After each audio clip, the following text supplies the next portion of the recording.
ምሩን እነ ኪራና ጽናት እነ ሶሲ አግኝተዋታል። በጣም ነበር ደስ ያለኝ። ምክንያቱም በጣም ታማ ስለነበር የምትሞት ነበር የመሰለኝ ልብ ኬዝም ስላለባት ማለት ነው። መድኃኒቱን ልታመጣ ሀሴት ወደ ናሆም ቤት በሄደች ሰዓት ናሆም በሩን ከፍቶ ገብቶባት ነበር። እንደምንም ብላ መልጣለች። ግን ደግሞ በጣም ክፋት እንዳለባት ነው ያወቅኩት። ግን መጨረሻ ላይ ግን ደግሞ አሳዘነችኝ። ምክንያቱም አንድን ነገር በግዴታ ለኔ ማድረግ አይቻልም ማለት ነው። ምክንያቱም ሁሉም ነገር በፍላጎት ነው የሚሆነው። እሷም እንግዲህ ሀሴት ሻንጣዋን ወይም እቃዋን ጠቅለላ ከዛ ቤት ወጥታለች። እንዳይመልስሽ ብያታለሁ። ምክንያቱም እሷ ከመጣይ በኋላ ዝብርቅርቅ ብሏል ነገሩ ማለት ነው። ከዚህ በኋላ ኪራና ጽኑዬና ኪሩዬ በነጻነት እንግዲህ ሀሳባቸውን ይገላለጻሉ። እንግዲህ ቀስ በቀስ ደግሞ ይጠጋጋሉ ብዬ አስባለሁ። ሰምታችኋል። ሰላም ሰላም! ውድ የተከበራችሁ የቻናሌ ተከታታዮች እንዴት ናችሁ? ከኔ ጋር ሁሉ ሰላም ነው። ሰላማችሁ ይብዛልኝ ባላችሁበት ውድ ቤተሰቦቼ።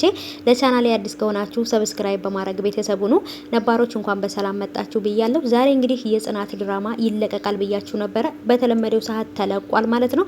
አዲስ ነገርም አለ ብያችሁ ነበረ። አዲስም ነገር እንግዲህ ምሩ ከታሰረችበትን አውጥተዋታል ማለት ነው። እናም ደግሞ እንግዲህ የጽናት ጓደኛ እዚህ ውስጥ የሆነ ሰው አለ ኪራ በእናት ለምንህ ክፈተው ብለው ነበረ።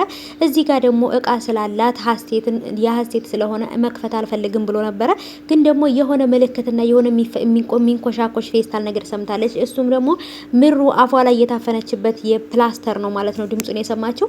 ምሩ ግን በጭራሽ አቅም አነሳትና ወድቃ ነበር ማለት ነው። ምክንያቱም ምግብም እያገኘች አይደለም፣ መድኃኒቷንም እያገኘች አልነበረም። ምሩ የሆነ መጥፎ ነገር ይደርስባታል ብዬ አላስብም። እንግዲህ ፈጣሪ ይጠብቃት። እና በጣም ነው ያሳዘነችኝ። ቢያንስ እንኳን በነጻነት ልተንፍስ ነበር ያለችው እና በጣም ነበር የምታሳዝነው። የልብ ኬዝ ያለባቸው ሰዎች ጭንቀትና እንደዚህ አይነት መታፈን አይሆንም ማለት ነው፣ አይችሉም። እና በጣም ከባድ ነበረ። እና ጽናት ግን እዚህ ጋር ክፍሉ ጋር የሆነ ነገር ልቧ የነገራት ነገር አለ። ሁልጊዜም እዚህ በር ላይ ትመጣለች። አልጋ ለማንጠፍ ፈልጋ አልጋውን ለማንጠፍ ስትፈልግ ስትመጣ በሩን ልትከፍት ስትል በሩ ቁልፍ ነው። ግን ደግሞ የሆነ ነገር ውስጧ እዚህ ቤት ክፍል ውስጥ ግቢ ግቢ የሚላት ነገር ነበር ማለት ነው። ምክንያቱም ምሩ የምትወዳት የሷ የሆነች በጣም መልካም ቀና ልብ ያላት ምሩ ታፍና ክላስ ውስጥ ነበረች እና ልቧ ሁል ጊዜ ጽናት ወደዛ በርጋ ነው የሚመራት እግሯ ማለት ነው። እና በጣም ነበር ያሳዘነችኝ።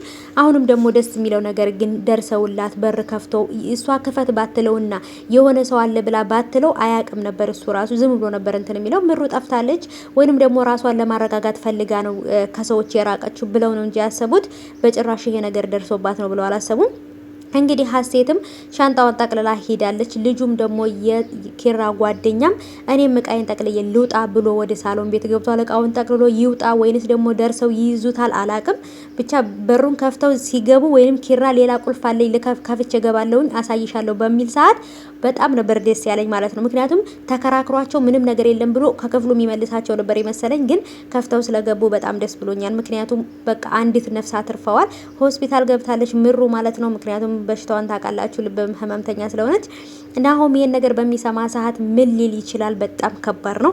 በተለይ ደግሞ ሀሴትንም ሆነ የኪራን ጓደኛ እርግጠኛ ነኝ እያንዳንዳቸውን ነው የሚገላቸው ብዬ አስባለሁ። ምክንያቱም እሷ ምሩ የሆነ ነገር ከሆነች ምክንያቱም እነሱ ናቸው እዛ ክፍል ውስጥ ያሉት፣ እነሱ ናቸው ይሄን ነገር ያደረጉት። በዛ ላይ ደግሞ ከኪራ ጋር ሳይገናኙ ነው ሁለቱም እቃቸውን ይዘው ሊወጡ እንትን ያሉት።